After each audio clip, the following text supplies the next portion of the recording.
In this video, I will guide you on how to remove the earpads from the UGREEN HiTune Max5c Headphones.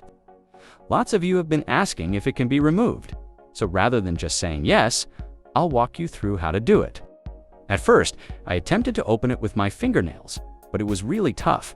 The best method I discovered is to use a thin, flat tool like this. If you don't have one, just grab something else that's flat.